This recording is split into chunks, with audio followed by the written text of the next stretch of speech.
दोस्तों, हम इंसानों को चाहे कितने भी धोखे क्यों ना मिले हों, चाहे कितने भी तकलीफ़ें क्यों ना उठानी पड़ी हों, लेकिन हम आगे बढ़ना कभी भी नहीं छोड़ते। हम हर रोज़ नए लोगों से मिलते हैं, नए रिश्ते बनाते हैं। यह बात पता होते हुए भी कि पिछली बार हमारे रिश्ते का क्या हाल हुआ था, किस तरह से हमें धोखे मिले थे, लेकिन उसके बावजूद भी घुलना मिलना और रिश्ते बनाना कभी भी नहीं छोड़ते। तो सवाल यहाँ पर यह उठता है कि क्या हम गलत हैं? हमारे मन को यह बात समझ नहीं आती कि अकेले रहना क्या होता है, धोखा खाना क्या होता है, फिर हम भला अकेले रहना कैसे सीखें। अगर आज के युग की बात करें तो विज्ञान काफ़ी आगे निकल चुका है।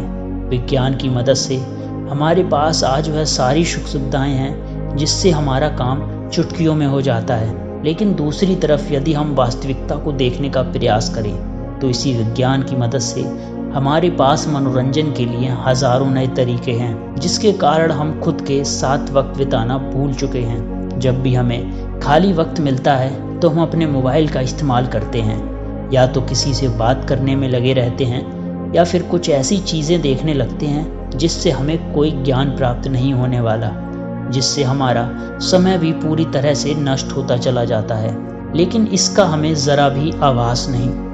और समय बीतते बीतते हम यह तक भूल चुके हैं अकेले रहना क्या होता है, अपने साथ समय बिताना क्या होता है, अपने अपनों के साथ समय बिताना किसे कहते हैं। तो अभी यहाँ पर सवाल यह उठता है कि आखिर हम अपने साथ अपने अकेलेपन का, अपने एकांत का आनंद कैसे उठाएं, हम अकेले कैसे बने रहें, और यदि हम एकांत रहते हैं तो उसके क्या क्या फ़ायदे होंगे। इन सभी सवालों के जवाब आज की इस कहानी में हम जानने वाले हैं। तो इस कहानी तो अंत तक ज़रूर देखिए और सुनिएगा, तभी आप समझ पाएंगे कि अकेले रहने का मतलब क्या होता है, अकेले रहने के क्या क्या परिणाम होते हैं और इससे हमें क्या लाभ होता है। बहुत समय पहले की बात है, किसी नगरी में एक बहुत ही धनवान सेठ रहा करता था। वह बहुत धनवान था और बड़ा संवेदनशील था। उसके पास इतना धन था कि यदि 7 पुश्तें बैठकर उस धन को खत्म करने का प्रयास करें तब भी वह धन कभी समाप्त नहीं होता। उस व्यक्ति के पास वह सारी सुख सुविधाएं थीं, लेकिन वह व्यक्ति बड़ा ही करुणावान और दयावान था। वह कभी किसी व्यक्ति को छोटा नहीं समझता था, ना ही वह कभी किसी की मदद करने के लिए पीछे हटता था।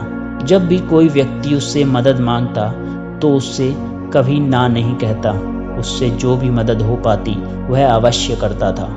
यह बात धीरे धीरे पूरे गांव में फैल गई और सब उस सेठ का फ़ायदा उठाने का प्रयास करने लगे। लोग उसी के पास जाकर जानबूझकर अपने दुखी होने का दिखावा करते, नाटक किया करते, ताकि वह सेठ उन्हें कुछ धन दे दे। और वैसा इतना दयालु था कि लोगों की बातों पर यकीन कर लिया करता था और उनकी कुछ न कुछ मदद अवश्य किया करता था। और उस सेठ को हमेशा बस यही लगता था कि वह उन ज़रूरतमंदों की मदद कर रहा है जिन्हें उसकी सच में आवश्यकता है, जिस कारण मन ही मन वह शांत रहता और मन ही मन बड़ा प्रसन्न भी रहा करता था। धीरे धीरे ऐसे ही कई दिन बीत गए। उस धनी सेठ का एक मित्र था। उसे जब यह बात पता चली कि लोग उसके मित्र का फ़ायदा उठा रहे हैं, उसे झूठ बोलकर धन ले रहे हैं, तो अपने मित्र के पास गया और उसने उस धनी सेठ को सारी बात बता दी। वह सारी असलियत बता दी कि कैसे लोग उसका फ़ायदा उठा रहे हैं, कैसे लोग उसका मजाक बना रहे हैं। जब उस धनी सेठ ने अपने मित्र के मुंह से ये सारी बातें सुनी तो ये उसे यकीन नहीं हुआ। उसने सोचा कि क्यों ना मैं इसकी जांच पड़ताल करूं, और उसने जब जांच पड़ताल की तो उसे भी यह पता चल गया कि लोग उसका फ़ायदा उठा रहे हैं, उसका मजाक बना रहे हैं। और जब यह बात उस धनी सेठ को पता चली तो उसके दिल को गहरा झटका लगा, उसे बहुत ठेस पहुंची। लेकिन इतने समय में अब उस धनी सेठ के कई मित्र बन चुके थे। उनमें से कई मित्र सच्चे थे तो कई झूठे, लेकिन उनमें से कौन से मित्र सही थे, कौन से गलत, उस धनी सेठ के लिए जान पाना मुश्किल सा हो गया था, क्योंकि वह अक्सर ही भीड़ भाड़ में घिरा रहता था। चारों तरफ उसके सच्चे और झूठे मित्र उसे घेरे रहते थे। लेकिन जब उसे इस धोखाधड़ी का पता चला तो उसने यह तय किया कि वह अब अकेला रहेगा, एकांत में रहेगा, ना ही वह किसी से ज़्यादा मित्रता रखेगा और ना ही वह किसी को अपना ज़्यादा समय देगा। धीरे धीरे जो भी लोग अब उसके पास मदद मांगने आया करते, उन्हें हवेली के बाहर से ही लौटा दिया जाता, यह कहकर वह अब सेठ आपसे नहीं मिलना चाहते। धीरे धीरे ऐसे ही समय बीतता गया। अब जो भी उस हवेली पर उस धनी सेठ के पास मदद मांगने के लिए जाता, उसे खाली हाथ ही लौटना पड़ता। समय बीतने के साथ साथ अब उस धनी सेठ को भी अपने मित्रों की याद सताने लगी, जिनके साथ में बैठकर वह मौज मस्ती किया करता था, गप्पे मारा करता था। उसे वह मित्र याद आने लगे थे, उसकी याद उन्हें सताने लगी थी। लेकिन तभी उसे अचानक ही याद आया कि किस तरह से उसके मित्रों ने उसका फ़ायदा उठाया, किस तरह से उसे बेवकूफ़ बनाया और झूठा दिखावा करके कितना सारा धन उससे ठग लिया। यह सोचकर उसने अपने किसी भी दोस्त से मिलना नहीं चाहा, ना ही किसी की संगत में रहना चाहता था। वह तो बस अब अकेला रहना चाहता था। इस कारण उसने अब सत्संग जाना शुरू कर दिया, ताकि उसका मन लग सके, ताकि वह अच्छा महसूस कर सके। और सत्संग में उसे कई सारी ज्ञान की बातें भी सीखने को मिली, कई सारे ऐसे उद्देश्य जिससे उसका पूरा जीवन बदल गया और दूसरों के विचार भी उसे सुनने को मिल जाते। उस सेठ को वहाँ पर जाकर बहुत अच्छा लगने लगा। वह एक बार फिर से वही खुशी और आनंद महसूस करने लगा था, जिसके कारण वह हर रोज उस सत्संग में जाने लगा और वह उपदेश सुनने लगा और अपने जीवन में उतारने लगा। यूं तो कहने को वह बहुत ही धनी था, लेकिन इसके बावजूद उसके मन में कोई भी आनंद की झलक नहीं थी। सत्संग में जब भी ज्ञान की बातें होती तो उसे बड़े ही ध्यान से सुनता। इतना ज्ञान होने के बावजूद भी वह अंतर मन से एकदम अलग था। वह अपने अंतर ज्ञान से एकदम अलग अलग था, जिसके कारण उसके जीवन में आनंद की एक झलक तक नहीं थी। वह जिस सत्संग में जाया करता, वहाँ पर अक्सर ही ध्यान की चर्चा की जाती, लेकिन वह धनी सेठ अभी तक ध्यान के बारे में कुछ नहीं जानता था। यहाँ तक कि उसे यह तक नहीं पता था कि आखिर यह है क्या। जिस प्रकार यदि मैं अपने हाथों में कोई फल रख दूं, जब तक आप उस फल को खाएंगे नहीं, उसको चखेंगे नहीं, तब तक आपको यह नहीं पता कि आखिर इस फल का स्वाद कैसा है, यह खाने में कैसा लगता है। ठीक इसी प्रकार उस धनी सेठ पर भी यही बात लागू होती थी। वैसे तो वह काफ़ी धनी था और उसने अपने जीवन में बहुत कुछ हासिल किया था। वह काफ़ी ज्ञानी भी था, लेकिन उन्होंने कभी ध्यान का रस नहीं चखा था। एकांत किसे कहते हैं, अकेलापन रहना क्या होता है, इन सब के बारे में उन्हें कुछ भी नहीं पता था। एक दिन वह धनी सेठ उस सत्संग में गया हुआ था। तभी वहाँ पर एक बौद्ध भिक्षु आए। वह बौद्ध भिक्षु बहुत बड़े ज्ञानी थे। उनकी ज्ञान की चर्चा चारों तरफ फैली हुई थी। उनके ज्ञान के बारे में प्रदेशों में चर्चाएं होती थीं और आज उस धनी सेठ को भी मौका मिल गया था कि वह अपने आप को और भी ज़्यादा ज्ञानी बता सके। उसे लगने लगा कि यदि वह उन बौद्ध भिक्षु को आज तर्क वितर्क में हरा देगा तो उसकी ज्ञाति दूर दूर तक फैल जाएगी, चार और समाज में उसका नाम बढ़ जाएगा, उसकी इज्जत बढ़ जाएगी और लोगों उससे अत्यधिक ज्ञानी समझने लगेंगे। यह सब सोचकर वह सेठ अत्यधिक प्रसन्न हो रहा था। तभी वह बौद्ध भिक्षु बड़े ही शांत स्वभाव से उसके पास से गुजरते हुए अपने आसन पर जाकर बैठ गए। सत्संग में तर्क वितर्क शुरू हुआ, लेकिन उस सेठ में पहले से ही सोच रखा था कि वह किसी के भी उत्तर को सही साबित नहीं होने देगा, जिस कारण वह सभी के उत्तर को काटकर अपना उत्तर सबसे ऊपर रख रहा था और मन ही मन यह भी सोच रहा था, जैसे ही ये बौद्ध भिक्षु तर्क वितर्क में हिस्सा लेंगे, मैंने ऐसा घुमाऊंगा कि कुछ भी नहीं कर सकेंगे। लेकिन वह बौद्ध भिक्षु दूसरी तरफ बड़े ही शांतिपूर्वक यह देख सुन रहे थे और मुस्कुरा रहे थे। धीरे धीरे सत्संग खत्म हुआ और तर्क वितर्क भी खत्म हो गया। अब उस सेठ से रहा नहीं गया। वह यह सोचने लगा कि आखिर इतने सवाल जवाब के बाद भी यह बौद्ध भिक्षु ने कुछ क्यों नहीं कहा। फिर वह बौद्ध भिक्षु के पास गया और उनसे कहने लगा, हे गुरुवर, मैंने आपकी बहुत चर्चा सुनी है, मैंने आपकी बहुत बातें सुनी हैं, लेकिन यहाँ पर आपने कुछ भी नहीं कहा। लेकिन आप तो चुपचाप बैठकर केवल यह सब देखते चले गए। क्या आपको मेरी बातें समझ नहीं आ रही थी, या आपको लग रहा था कि आप मेरे सवाल के जवाब से हार जाएंगे? वह बौद्ध भिक्षु सेठ की बात पर मुस्कुराने लगे और उस सेठ से कहते हैं, तुम्हारे तर्क वितर्क से मुझे कोई भी बात नहीं, मैं तो बस अपने अकेलेपन का, अपने एकांत का आनंद ले रहा था, अपने ध्यान में डूबा हुआ था। ऐसी बात नहीं कि मैं तुम लोगों की बातें नहीं सुन रहा था, मैं उसे पूरी तरह से जागरूक होकर सुन रहा था, लेकिन मेरे मन को कोई भी प्रतिरोध नहीं था।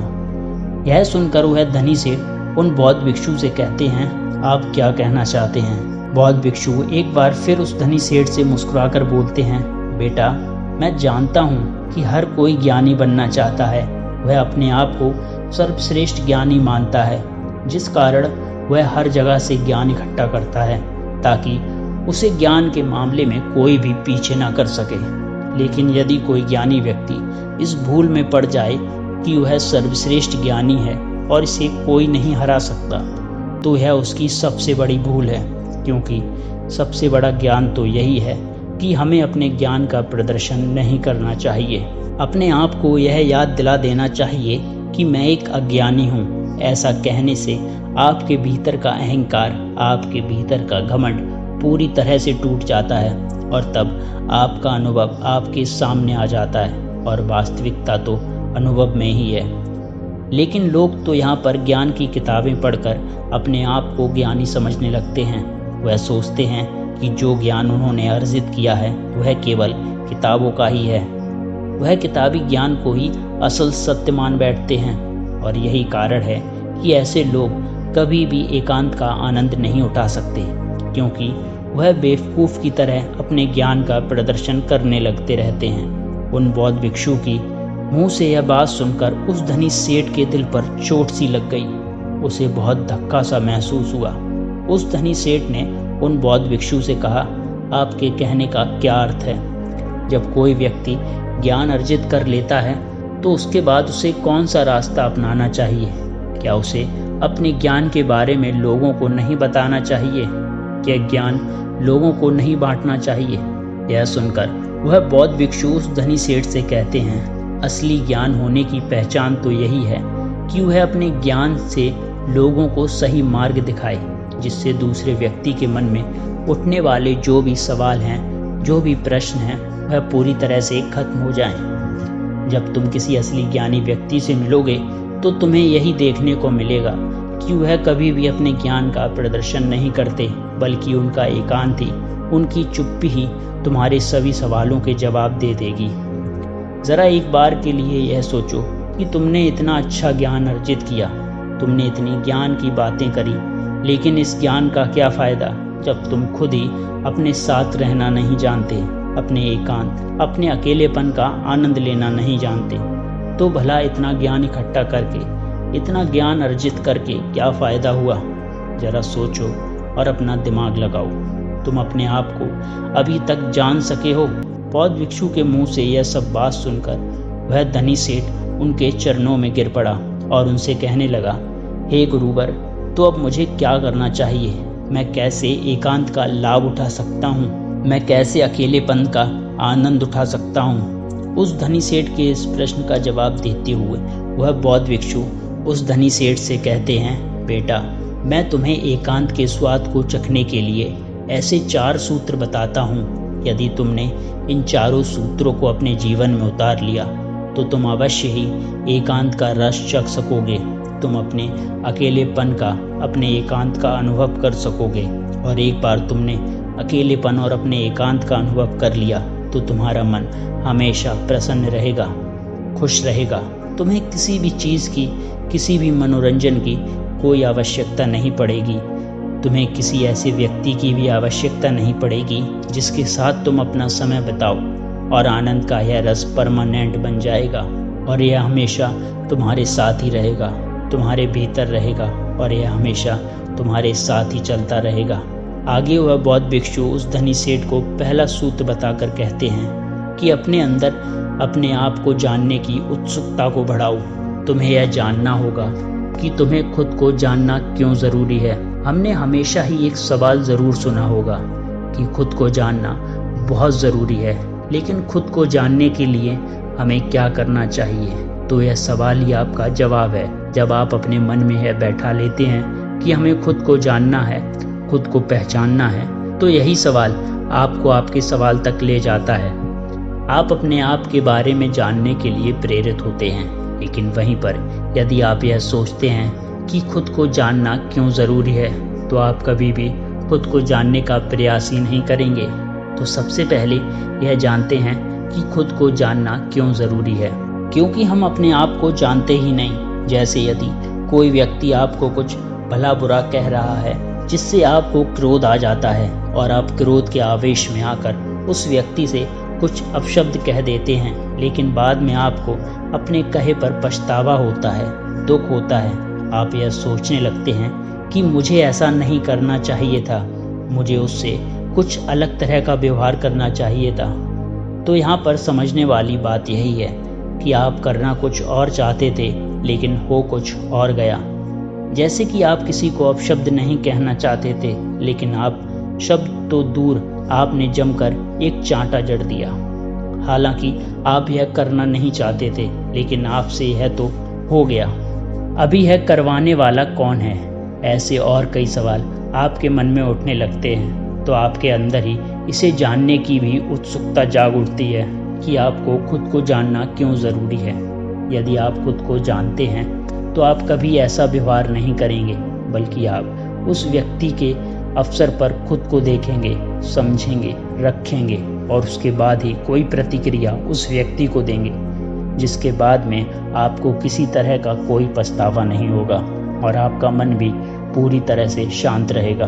बौद्ध भिक्षु उस धनी सेठ को अगला सूत्र बताते हुए कहते हैं, आजकल के जीवन में हमारा मन अनेकों प्रकार की सुख सुविधाओं से घिरा हुआ है। तो क्या यह सही है? दोस्तों, आपने देखा होगा कि जब आप अपने मोबाइल का इस्तेमाल कर रहे होते हैं, थोड़े समय के लिए तो ठीक है, लेकिन जब आप इसे लंबे समय तक इस्तेमाल करते हैं, अपना मनोरंजन करते हैं, तो आप अपने ही फ़ोन से ऊब जाते हैं और फिर हमारा मन किसी और चीज़ में नहीं लगता। जिस मनोरंजन से हमारा मन खुश होना चाहिए था, हम उसी से उठ जाते हैं, परेशान हो जाते हैं। इस विज्ञान ने हमें बहुत कुछ दिया, लेकिन वहीं पर दूसरी तरफ हमें कुछ ऐसे साधन भी दिए हैं जिससे हम कभी भी एकांतर नहीं रहना चाहते। हम हमेशा मनोरंजन में डूबा रहना चाहते हैं, लेकिन इससे हमारा एकांत छिन गया है और इसका सबसे बड़ा उदाहरण आपके हाथों में है, अर्थात आपका यह फोन। आगे वह बौद्ध भिक्षु उस धनी सेठ को तीसरा सूत्र बताते हुए कहते हैं कि अपने आप को खाली रखो, क्योंकि आजकल लोग भाग दौड़ में इतना व्यस्त रहते हैं कि उनके पास अपने लिए तनिक भर का भी समय नहीं है, और जो थोड़ा मोड़ा समय अपने लिए मिलता है वह भी हम मनोरंजन में लगा देते हैं, जिस कारण हम अपने आप को जानना बहुत मुश्किल लगने लगता है। जब भी कोई थोड़ी सी भी विपत्ति हमारे ऊपर आती है, हम चिंतित हो जाते हैं, परेशान हो जाते हैं, क्योंकि हमें अपने बारे में कुछ पता ही नहीं है। लेकिन जब आप एकांत रहना सीखते हैं, अपने साथ अपना समय व्यतीत करना सीखते हैं, तभी आपको अपने अंदर की वह शक्तियाँ, वह ताकत, वह काबिलियत समझ आने लगती है और आप हर तकलीफ का सामना करने के लिए पूरी तरह से तैयार होते हैं। इसीलिए खाली रहने की आदत डालिए, यह आपके लिए और आपके भविष्य के लिए बहुत ज़रूरी है। आगे वह बौद्ध भिक्षु उस धनी सेठ को 14 सूत्र बताते हुए कहते हैं, इस संसार में रहकर अपने एकांत में स्थिर रहना सीखना होगा। यह संसार, यह समाज जिसके साथ यार हम या तो बहुत अधिक लगाव रखते हैं या बहुत अधिक घृणा करते हैं, जिस कारण हमारे मन का एकांत पूरी तरह से उथल पुथल हो जाता है। हम ना तो अपने ऊपर काबू रख पाते हैं और ना ही हमें यह समझ पाते हैं कि यह परिस्थितियाँ क्यों उत्पन्न हो रही हैं, क्योंकि हमें अपने बारे में ही जानकारी नहीं होती। और यदि आप अपने बारे में जान लेते हैं, अर्थात एकांत में रहते हैं, तो आप यह भी समझ पाते हैं कि ना तो कोई आपका मित्र है और ना ही कोई आपका शत्रु। आप इन संसार में हर एक प्राणी को एक समान ही देखते हैं। जब आप ध्यान करते हैं, एकांत में रहते हैं, तब आप इतने काबिल हो जाते हैं कि आप इस संसार में रहकर भी इस संसार से अलग रह सकते हैं, अपने जीवन का निर्वाह भी कर सकते हैं, अपनी जिम्मेदारियां भी निभा सकते हैं, लेकिन आपके मन में एकांत स्थिर भाव यूं ही बना रहेगा। लेकिन यहाँ तक आपको पहुँचने के लिए आपको खुद के बारे में जानना ज़रूरी है। अपने मनोरंजनों से दूर और चित्र को दूसरे दिशा में लेकर जाना होगा। खुद के साथ वक्त बिताना होगा, खुद को जानना होगा, पहचानना होगा।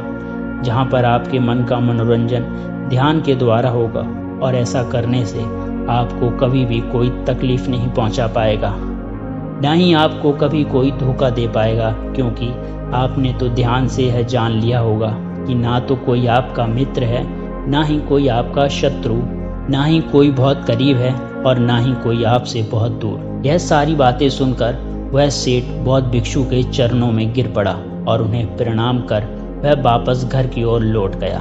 दोस्तों, उम्मीद करते हैं कि आपने भी आज की इस वीडियो से ज़रूर कुछ ना कुछ सीखा होगा।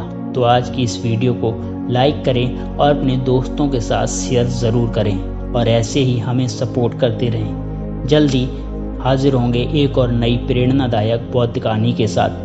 तब तक के लिए हमारे चैनल को सब्सक्राइब करें, साथ ही उस बेल आइकन को दबाना ना भूलें। धन्यवाद।